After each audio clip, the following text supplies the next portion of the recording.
ओम शांति। हम अव्यक्त मुरलियों को रिवाइज कर रहे हैं। आज है 57वीं अव्यक्त मुरली और मुरली का विषय है दिव्य मूर्त बनने की विधि। हमें देवता बनना है तो वो दिव्य मूर्त बनने की विधि क्या है। तो मुरली रिवाइज हो रही है 7 जून 1970 को बाबा ने सुनाई थी। नैनों द्वारा क्या देख रहे हैं?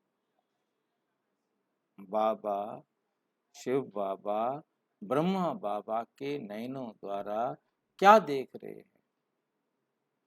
आप सभी भी नैनों द्वारा देख रहे हो ना। बाप दादा भी नैनों का आधार ले देख रहे हैं।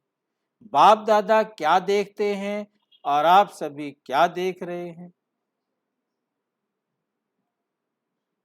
देख रहे हो व देखते हुए भी नहीं देखते।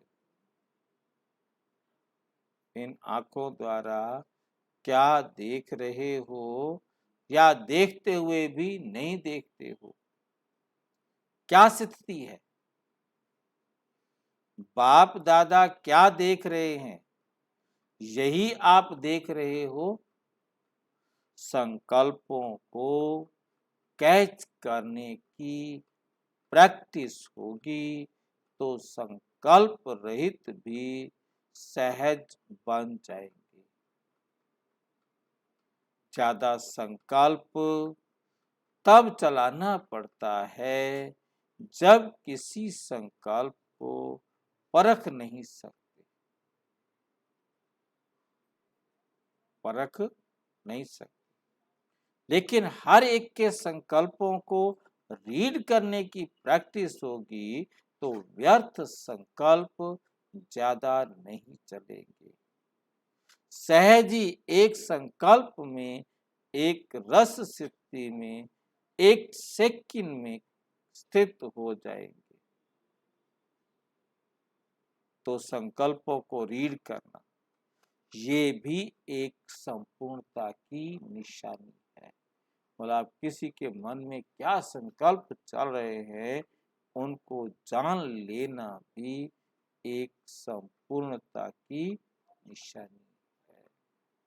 क्योंकि जितना आप अशरीरी अनुभव करेंगे उतना ही आप क्या हो सकेंगे? संपूर्ण, उतने संपूर्ण। हाँ।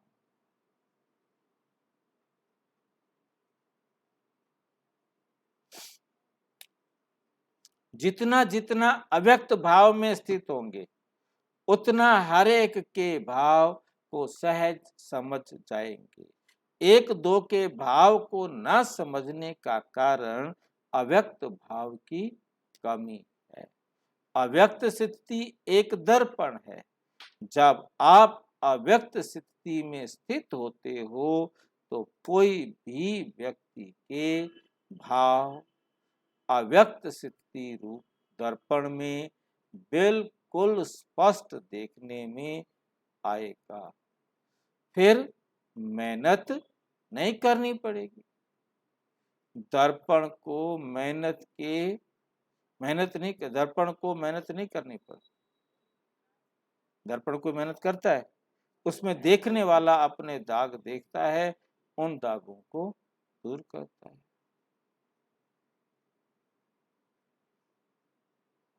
मेहनत नहीं करनी पड़ती। कोई के भाव को समझने में जितनी जितनी अव्यक्त स्थिति होती वे दर्पण साफ और शक्तिशाली हुआ है, इतना ही बहुत सहज एक दो के भावों को स्पष्ट समझते हैं। अव्यक्त स्थिति रूप दर्पण को साफ और स्पष्ट करने के लिए 3 बातें आवश्यक है। उन तीनों बातों से कोई एक बात भी सुना। हर एक ने अपनी अपनी बातें। आज हर एक की सरलता, श्रेष्ठता और सहनशीलता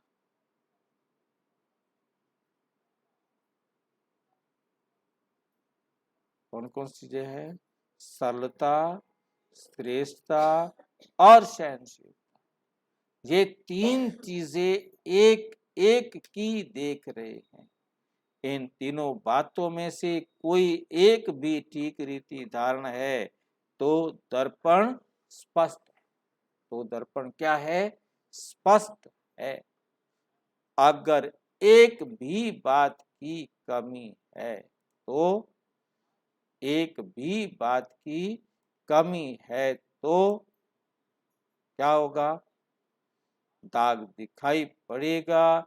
इसलिए जो भी कार्य करते हो हर कार्य में तीन बातें चेक करो। सभी प्रकार से सरलता भी हो, सहनशीलता भी हो और श्रेष्ठता भी हो।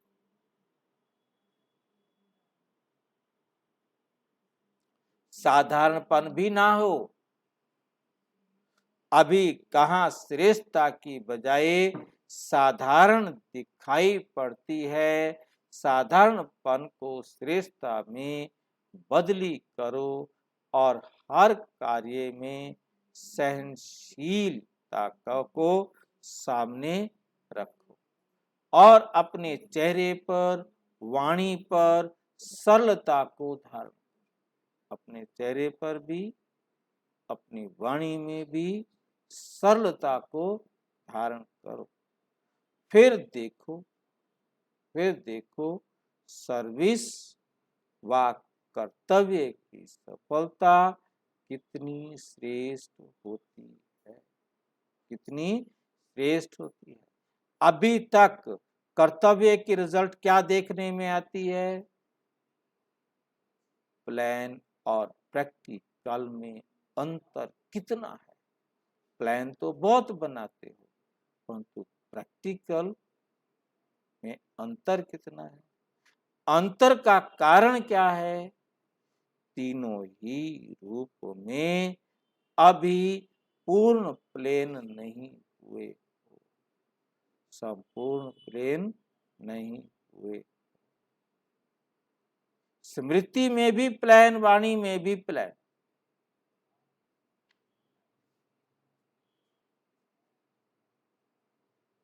कोई भी पुराने संस्कार का दाग कहाँ दाग ना, पुरानी आदत का कोई दाग ना हो, कहना ना पड़े क्या कर,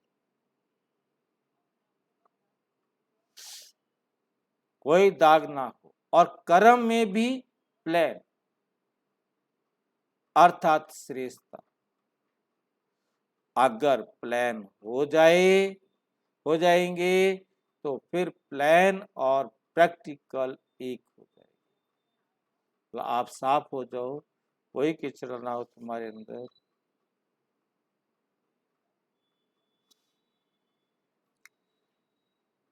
एक तो फिर प्लान और प्रैक्टिकल एक हो जाएंगे। फिर सफलता प्लेन एरोप्लेन माफिक उड़ेगी।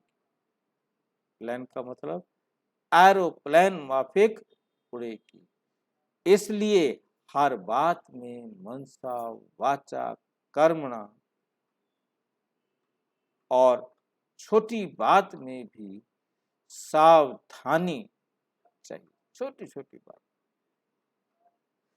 मन वाणी कर्म में तो होना ही है, लेकिन उसके साथ साथ ये लौकिक अलौकिक संबंध। इसमें क्या है? लौकिक भी और अलौकिक संबंध। उसमें भी प्लान होंगे तो सर्विस की सफलता आप सभी के मस्तक पर सितारे के रूप में चमक पड़ेगी।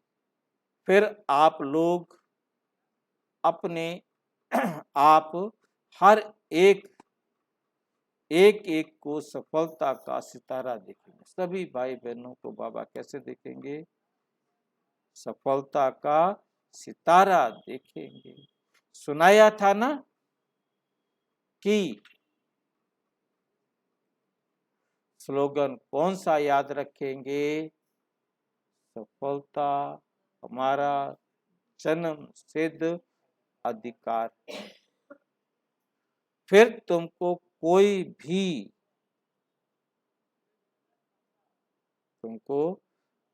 भी देखेंगे तो उनको दूर से दिव्य मूर्त देखने में आएंगी। साधारण मूर्त नहीं, लेकिन दिव्य मूर्त। आजकल बहुत सर्विस में बिजी हो, जो कुछ किया बहुत अच्छा, जो किया वो अच्छा किया। आगे के लिए सफलता को समीप लाओ। जितना जितना एक दो के समीप आएंगे, एक दो के समीप आएंगे, उतना सफलता समीप होती जाएगी। एक दो के समीप अर्थात आदतों में मेल खाती है ना, समीप है, तब कोई भी सम्मेलन की सफलता होगी। जैसे समय समीप आ रहा है, ऐसे वैसे सभी समीप आ रहे हैं। लेकिन अब ऐसी समीपता भी अब क्या काम। जितनी समीपता उतना एक दो को सम्मान देना। जितना एक दो को सम्मान देंगे, उतना सारी विश्व आप सभी को सम्मान करेगी। अच्छा, सम्मान देने से सम्मान मिलेगा। देने से मिलता है, ना कि लेने से।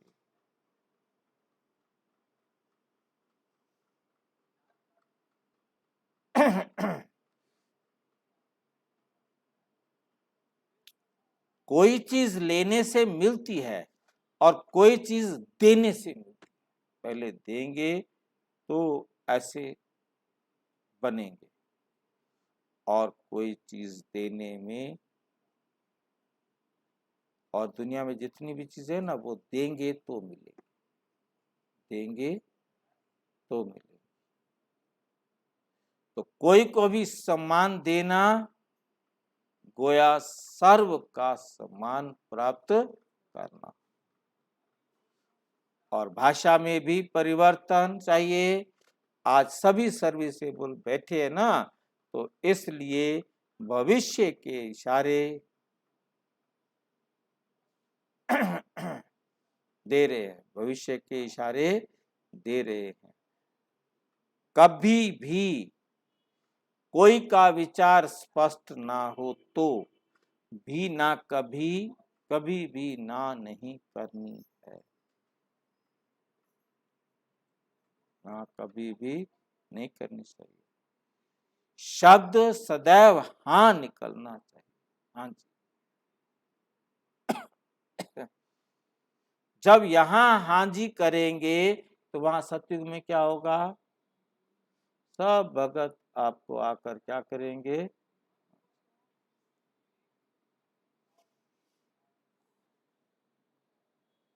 तब वहां सतयुग में भी आपकी प्रजा इतना हाँ जी करेगी।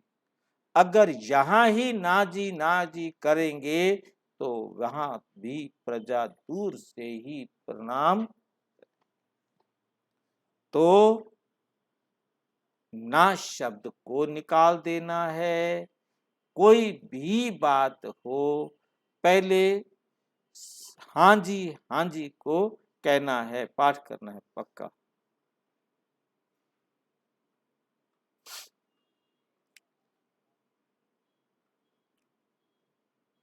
तो ना शब्द भी निकाल देना है।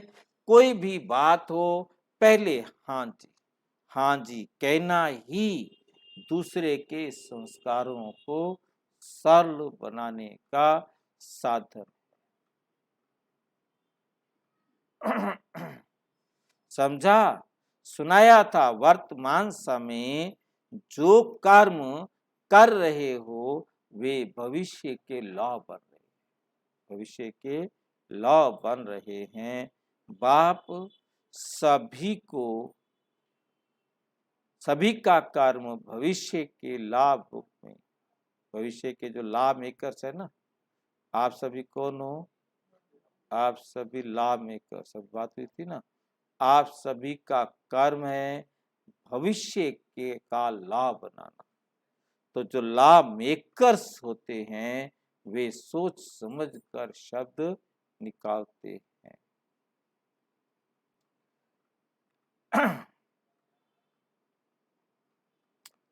तो वह भविष्य के लिए वो लॉ बन जाता है, भविष्य के लिए क्या बन जाता है?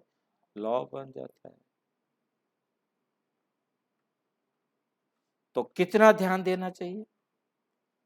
अभी तक एक बात को पकड़ते हैं तो विधान को भी छोड़ देते, तो विधान को भी क्या करते हैं? छोड़ देते। कब विधान को पकड़ते हैं तो विधि को छोड़ देते हैं, लेकिन विधि और विधान दोनों के साथ ही विधाता, दोनों के साथ ही क्या है? विधाता ही याद आती। अगर विधाता ही याद रहे तो विधि और विधान बहुत होते हैं। विधि और विधान क्या होंगे ना?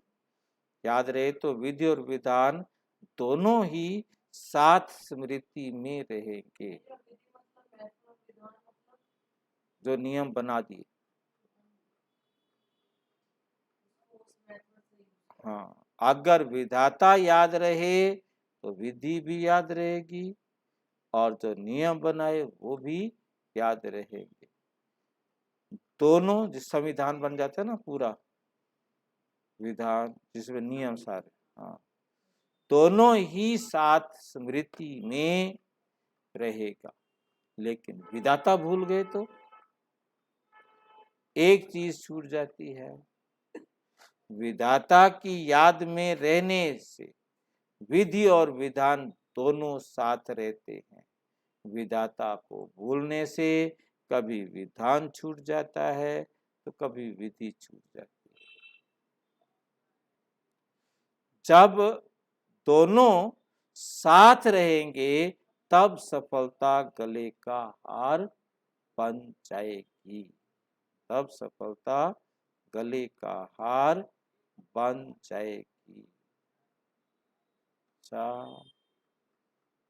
अच्छा, और विस्तार से जानना हो तो प्रजापिता ब्रह्मा कुमारी ईश्वरीय विश्वविद्यालय के किसी भी सेवा केंद्र पर संपर्क करें। और यदि कोई प्रश्न हो तो 9213106986 पर केवल टेलीग्राम करें, 9650692270 पर केवल व्हाट्सएप करें, फोन नहीं। ओम शांति।